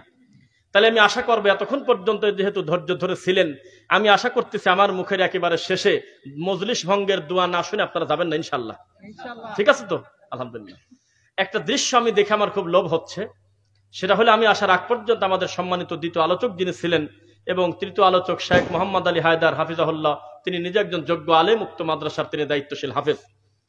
তো যারাই কথা বলেছেন তাদের হাতে আপনারা প্রাণ ভরে দান করেছেন, করেন নাই? করছেন। তা আমিও আশা করব এই ভালো কাজের সঙ্গে আমার মাধ্যমে যদি আপনারা যুক্ত থাকেন, আমিও তো আল্লাহর কাছে একটু পুরস্কার পাবো কিনা ইনশাল্লাহ। পরবর্তীতে আমি না আসে আমার আরেক ভাই এসে দেখবে এখানে 2 জন হাফেজ নয় 10 জন ছেলে হাফেজ হচ্ছে, এখানে 50 জন ছাত্র আর নাই 5000 ছাত্র হয়ে গেছে। দিনের একটা বড় মার্কাজ আল্লাহ করে দিতে পারেন না? পারেন কিনা? সেটা যদি হয় তাহলে আমরা আশা করব শেষের দিকে যদি আপনাদের বলবো ইনশাল্লাহ আপনারা আমাদেরকে সহযোগিতা করবেন দিনের জন্য। মাকে হত্যা করে ফ্রিজে রাখার বিষয়টা বলেছে, এটা তো উনি মনে হয় পরে আসছে, এটা তো শুরুতে আমরা বলি নাই। মাকে হত্যা করে ফ্রিজে রাখছে। আর একটা হত্যা দেখলাম, ওই যে আপনার কি বলে, ওই যে মুনতাহা নামে একটা সুন্দর একটা ছোট বাচ্চা, ইস কলিজার টুকরো একটা সোনা বাচ্চা, তার প্রাইভেট টিচার এই দুনিয়াবি কিছু স্বার্থের কারণে হিংসা করে, অহংকার করে, ঝগড়ার কারণে এই বাচ্চাটাকে মেরে দিচ্ছে। আবার ড্যাফোডিল ইউনিভার্সিটির পাশে একটা 18 থেকে 20 বছর ধারণা করা হচ্ছে একটা মেয়ের লাশ পাওয়া গেছে, তখন তার মাথাও নাই, তখন তার হাতও নাই। কোথায় আগাচ্ছেন আপনি? কোন দিকে যাচ্ছি আমরা? এলেম নাই। আপনি হাসেন না, একটা কথা বলি, বিশ্ববিদ্যালয়ের যে ড্রেনগুলো পরিষ্কার করে না মাঝে মধ্যে, ওই ড্রেন পরিষ্কার করতে গিয়ে দেখবেন যে হাজার হাজার কন্ডম পায়। যে ঝাড়ুদার যে ক্লিনার আছে তাকে জিজ্ঞাসা করবেন, হাসেন না। শিক্ষা দিচ্ছেন, এই শিক্ষা, এটার নাম। আমি আপনাকে বলি নাই ওহির শিক্ষা না থাকলে তাকে গরু বললে গরুকে অপমান করা হয়, বালহুম আদল, তার থেকে নোংরা। বিশ্ববিদ্যালয়গুলো ফ্রি মিক্সিং, ছেলে মেয়ে একাকার হয়ে ঘুরতেছে, মিশতেছে। কিছু কিছু ফুটেজ আমরা দেখি, বাপ দিয়েছে পড়তে, মেয়ে আর একটা ছেলে চলে যাচ্ছে হলে হোটেলে, প্রতি মাসে বাপ টাকা দিচ্ছে, মা টাকা দিচ্ছে। তাই তো সেদিন একজন শায়েখের আলোচনা শুনলাম, উনি খুব ভালো কথা বলেছে, এখন বাচ্চাদেরকে বাইরে রেখে পড়াশোনা করাটা একটা অনিরাপদ কাজ, একেবারে অস্পষ্টতার উপরে থাকা। অন্তত নিজের আওতাভুক্ত থাকুক আমার বাচ্চা, এটা একটা তদারকি জবাবদিহিতা থাকে কিনা বলেন? এই ব্যাপারে সবচেয়ে ভালো অবস্থানে আছে আমাদের এই হেফজখানা কওমি মাদ্রাসার আমাদের ছেলেরা, আমাদের ভাইরা, কারণ তাদের একটা জবাবদিহিতার আওতায় রাখা হয়। সিসি ক্যামেরা আছে, আত্মীয় স্বজন সবসময় খোঁজ নিতে পারতেছে, তাদের একটা জবাবদিহিতা আছে কিনা বলেন? কিন্তু এই ছেলেকে বিশ্ববিদ্যালয়ে দিয়ে দিয়েছে। দিন দিন পরিস্থিতি কত খারাপ, যে পরিমাণ ওই আপনার নেশার বোতল, কন্ডম, বিভিন্ন যৌন উত্তেজক বড়ি, ট্যাবলেট, এইগুলো পাওয়া যায় হলো বিশ্ববিদ্যালয়ের চতুর্পাশে। তারপরে ওই অর্ধগলিত বাচ্চা পাওয়া যায়, বাচ্চা ফুর্তি করতে গেছে, ছেলে মেয়ে, পেটে বাচ্চা চলে গেছে, ওই বাচ্চা অ্যাবর্শন করে ওই ড্রেনে ফেলায় দিচ্ছে। দিন কোথায় যাচ্ছেন আর কি শিখতেছেন আপনি বলেন আমাকে? এলিম কি অর্জন করলেন আর মানুষকে কি এলিম শিক্ষা দিবেন? তাহলে আপনি আমাকে একটু সাক্ষী দেন তো, আজকের এই দৃশ্যটা, এই হাফেজে কোরআনদের এই দৃশ্যটা আপনার অন্তরে ভরে দেয় নাই? শান্তি লাগছে কিনা বলেন? যদি শান্তি লাগে তো মাদ্রাসাটাকে অপশন করলেন কেন?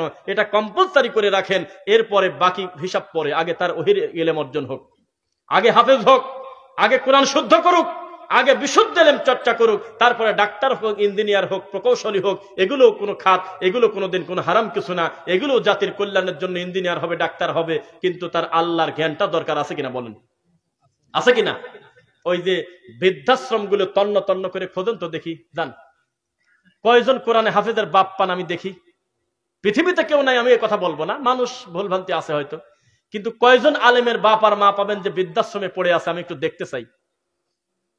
বরং বিপরীতে কোন ফকিরের বাপ মার জায়গা খুব কমই হয়, দেখবেন যে অবসরপ্রাপ্ত বড় বড় অফিসার, তারপরে 10-15-20টা বাড়ি, ভালোবাসি আদর করে বউ ছেলে পেলের নামে আগেই বহু আগে দিয়ে দেছে, দিয়ে উনি আরামে আয়েসে থাকবে, লাস্টে তার ফ্ল্যাটে জায়গা হয় নাই, টান দিয়ে নিয়ে খেদায় দিছে। মিডিয়ার লোক ধরে বলতেছে ছেলে পেলের প্রতি কি আফসোস আছে আপনার? কয় যে না, আফসোস নাই, ওরা ভালো থাকুক, দোয়া করি ওরা ভালো থাকুক, আমার কোন আফসোস নাই, আমি খুব ভালো আছি, এখানেই তো আমার সব আছে। শেষ বয়সে নিজের নাতির মুখখান দেখার ভাগ্য তার হইল না। কয়জন আলেমের বাপের এই পরিস্থিতি একটু আমি শুনবো দেখি। এই মাদ্রাসা থেকে পড়াশোনা করে কোন ছাত্রের বাপ ওই ইয়েতে বৃদ্ধাশ্রমে জায়গা হবে, আপনি একটু বলেন আমাকে, সম্ভব?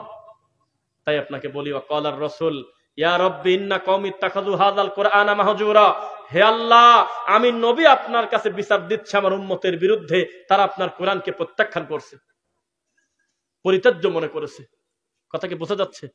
তাহলে এই প্রতিষ্ঠানে আপনি সন্তান দিয়ে, টাকা দিয়ে, বুদ্ধি দিয়ে, শ্রম দিয়ে সহযোগিতা করবেন কিনা একটু বলেন আমাকে, করবেন? মানুষের একটা স্বভাব, নিজে থেকে মানুষ সহজে বলে না, হুজুর এদের 2000 টাকা আমি দিলাম, কারণ মারণ জিজ্ঞাসা করবেন না, আমার মন চায় যে আমি আপনাকে দিলাম, আল্লাহর জন্য আপনাকে ভালোবাসি, এই কথাটা বলে না গো ভাই। 0.00 কয় পার্সেন্টও খুঁজে পাবেন না, কিন্তু বাপ মলি চরম খুশি, এক মোনাজাতে খুশি, 5000 টাকা দিয়ে দিয়েছে। বোঝেন ভাষা? এমনি এমনি মানুষ মানুষের কিছু দেয় না। নবীও যখন বলল আমি যুদ্ধে যাব, কে কি দেবে, তখন শুরু করছে, তার আগে কেউ সহজে দেয় নাই, অথচ তারা নবীর জন্য জীবন দিতে প্রস্তুত। এই জন্য কেউ না কেউ আগে শুরু করতে হয়, বলতে হয়। কথা বুঝতে পারলেন?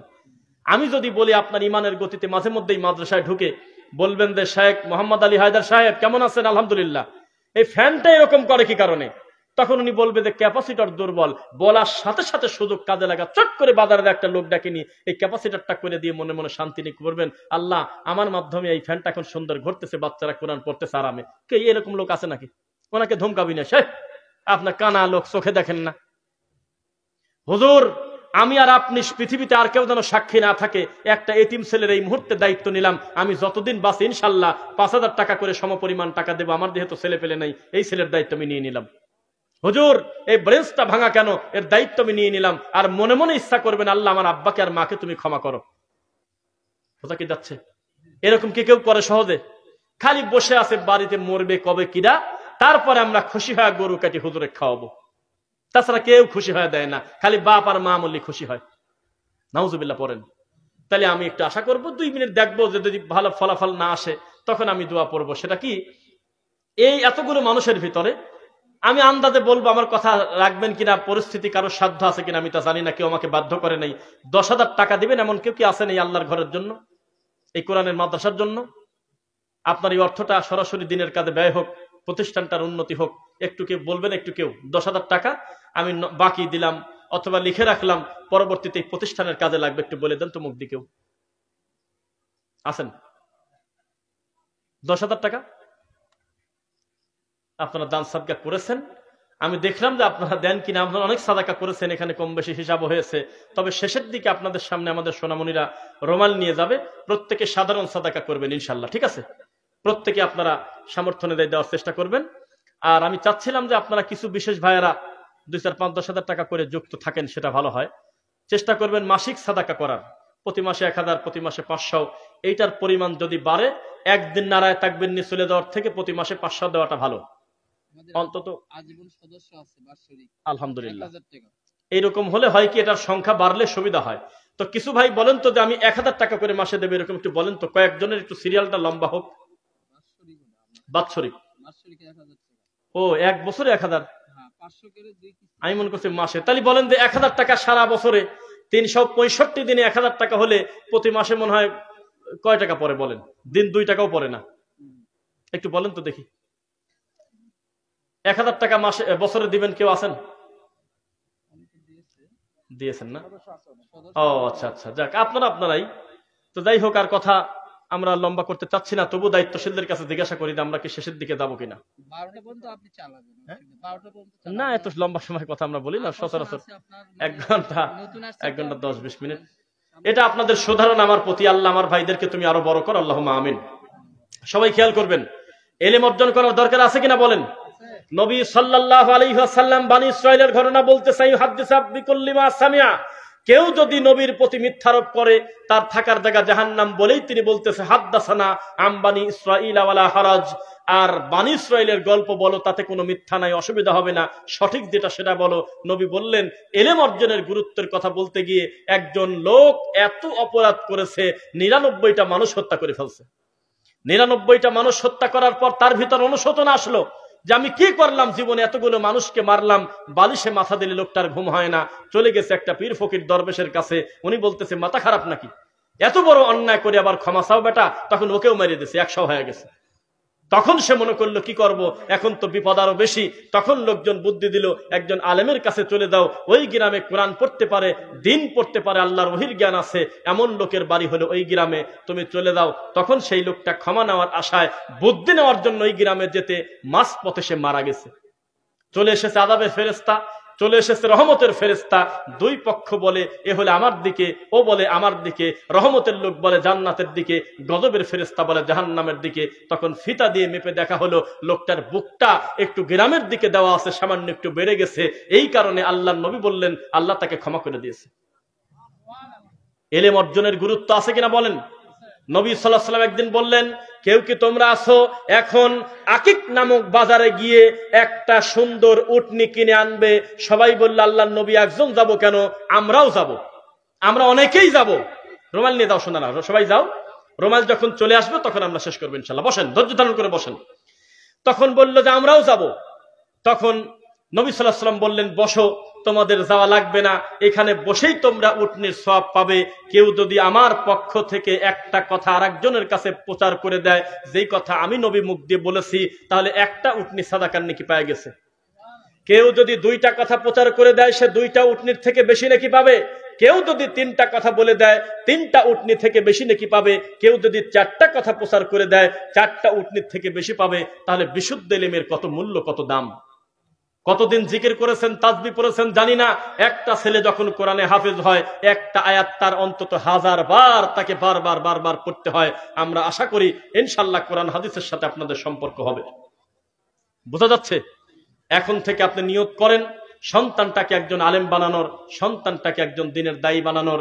ইদা মাতাল ইনসান, মানুষ যখন মরে যায়, ইনকাতাহু আনহু আমালু, তার সমস্ত আমল কেটে দেওয়া হয়, ইল্লা মিন সালাসা, 3টা জিনিস ছাড়া। এক, সাদাকা জারিয়া, ওই সাদাকা যেটা মানুষের কল্যাণের জন্য লোকটা রেখে গেছে, কবরে চলে গেছে কিন্তু তার সাদাকাটা রানিং আছে, এর জন্য লোকটা কবরে নেকি পাবে। 2, ওই এলেম যা মানুষের কল্যাণে লোকটা রেখে গেছে, ওই ওস্তাদ যিনি শত শত ছাত্রকে আলেম করেছে, হাফেজ করেছে, জ্ঞান দিয়েছে, উনি মরে গেছে কিন্তু জ্ঞানের আলো রানিং আছে। এই রানিং থাকার কারণে কবরে শুয়ে শুয়ে নেকির একটা অংশ লোকটা অটো পাবে। 3, ওয়ালাদুন সালিহুন ইয়াদউ লাহু, ওই নেককার সন্তান সন্ততি বেটা বেটি যাদের আল্লাহর ভয় আছে, যারা নেককার সন্তান, এরা যদি আল্লাহকে বলে আল্লাহ আমার আব্বাকে তুমি ক্ষমা করো, আমার মাকে তুমি ক্ষমা করো, আমার মায়ের প্রতি তুমি দয়া করো, ইনশাআল্লাহ আল্লাহ এই দোয়া কবুল করে দেবে। বোঝা কি যাচ্ছে? তাহলে এই সুসন্তান তৈরি হয় মাদ্রাসায়। নির্দিষ্ট করে এটাই হবে তা বলি না, পৃথিবীর যে কোনো জায়গায় হতে পারে, তবে বাধ্যগত কোরআনের জ্ঞান ছাড়া কোনো দিন ইতিহাসে তা হয় নাই। ওহির জ্ঞান লাগবে, ইসলামের জ্ঞান লাগবে, আল্লাহর ভয় লাগবে। তখন মানুষ তার আল্লাহকে ভয় করে তখন গুনাহ থেকে বাঁচবে, পিতামাতার হক আদায় করবে। সবার কাছে যাচ্ছে, আপনারা একটু গ্রহণযোগ্য কিছু দেওয়ার চেষ্টা করবেন। শুধু সামনে দিয়ে ঘুরে যাচ্ছে, আপনারা কিছু দিলেন না, এটা তো সুন্দর নয়, এটা একটা মাহরুম হয়ে যায়, তাই না?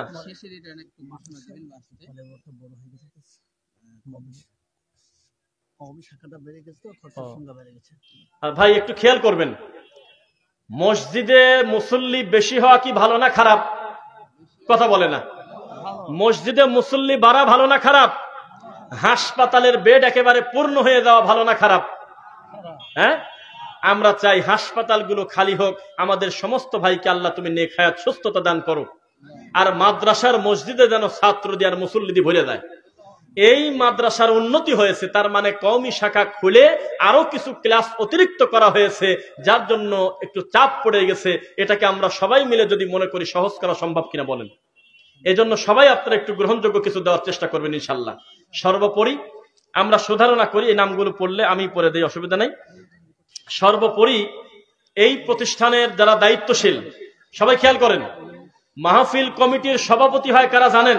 যে বিড়ি খায়, গাঁজা খায়, ঠিক মতো আল্লাহকে ভয় করে না।